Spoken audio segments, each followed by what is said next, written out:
Hey everyone, Eric Beans, CEO of HapPhi. I'm going to bring you up to speed on what's been happening in the world of HapPhi, meaning what we're doing on the development side. So we started this towards the end of last year, and not the. I'm talking about the actual programming, laying out the UI and everything else. I like to start with the UI. Some other software development people don't. The reason I like to start with the UI is because I like to see what it is we're going to build, and I want my developers to be able to actually witness the requirements themselves. They need to be able to look at what the product is going to do from my perspective. And when the UI is right, they can kind of develop the requirements a lot easier. They don't have to guess as much as about, they don't need to be as conceptual. It's more matter of fact. And I think that that helps clear up a lot of the requirements as you go through building a product. So let me talk to you guys a little bit about what we're doing here. In the last 2 months, we've been working on super admin. Okay. So when you set up a enterprise system, a large scale white label system, you have to have super admins, users, different types of people have different permissions. So on the super admin side, we set up account info, profile details of the admin, user avatar. Eventually, the avatar will be an NFT and may even be a wallet. Full name, of course, email of the admin. So name, phone number, street address, city, state, country, edit profile information, the ability to actually go in and make those changes and have it saved to the database. Um, Settings, so they can edit their profile detail and change their password. So setting up the admin to auth, it's just your very first basic steps for super admin. Under distributor, so there's a distributor login as well. We have the setting up the domain. So when people set up themselves as a distributor, they have their own instance set up. So the AWS, it's DevOps work, the work that happens on the backside to make everything be able to scale and work appropriately.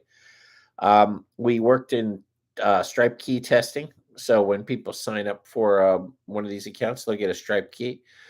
And then there's a secret key that goes along with it. So the Stripe key will be theirs. We'll generate a separate secret key that will be used for their wallet and other things as well. The distributor admin panel is a separate piece as well, that we have settings, account info, same thing, user information, city, state, zip, full information, edit profile settings, change password. The only difference here is you can deactivate distribution, distributor, or all of its user counts. So in other words, as you have users below you, you can turn them on and off from that admin panel.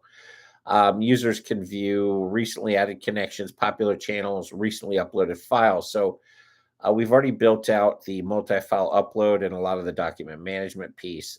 So now you can actually see what's been recently uploaded sequentially, and there will be other sorting and filtering over top built to that. One-on-one chat is built in there, so you can search from the sidebar. You've got recently added connections in the dashboard. And for those that recognize this in the background, it's from Scarface. Great movie. You could file share documents, audio, video, images, and compressed files. So much like Dropbox, you can, when you upload all your files, you can actually say these are shared with my marketing department, or these are shared with, my head of sales, whatever the case is. You've got file preview, so videos and images, so thumbnails, for different files, including links. But whatever your file looks like, the thumbnail will come up. File playback for audio files. This is also within the screen and or full screen. Picture-in-picture options. Video playback speed can be adjusted. So the video, we built our own video player in here, which is pretty cool. Channel. Within each channel, so these are the Slackish features. You can do file sharing within the channel, documents, audio, video, images, compressed files. You've got file preview again for video, images, file playback within the channel. So it's one thing to have it in one place, but you got to have that multi-functionality from wherever you have the file. The videos can be displayed full screen within the channel or picture-in-picture, or you can adjust the video speed. Storage side. So you've got preview, download for storage, share if you're the owner of the file, delete. Hard delete feature is implemented for now, but the next release it'll be a soft delete, so you can undo. Files will be distributed by file types as well. So the following WAV file types are currently supported: are document, audio, video, image. We're going to be adding in links and some other stuff as well to there. Shared files are also listed separately for quick sorting.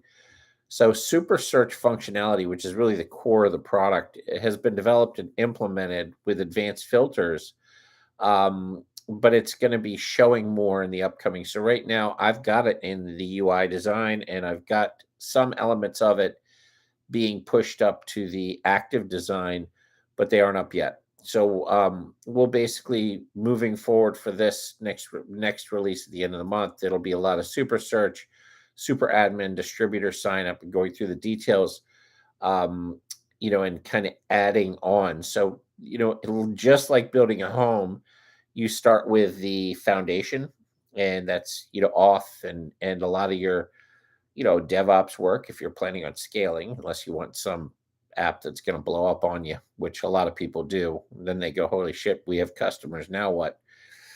Don't recommend doing that. Although a lot of books recommend you do that. I disagree wholeheartedly. But then they sort of, build up some of the functionality piece, your core functionality, and perfectly understandable, reasonable way to do it. A lot of places will add the UI later. I UI up front, core functionality, backbone is document management, search, and then you add features and functions and components, because it's a microservices architecture as you go on. So we'll kind of update you, but that's what we did in the last 2 months. Software development, it moves slow, but at the same time, we're getting a lot done here. I'll keep you guys up to speed as we get going. This is a walkthrough of how to get a software product off the ground, and the good, bad, and ugly. I hope you guys have a great evening and stay happy, and we'll be back tomorrow night for more updates.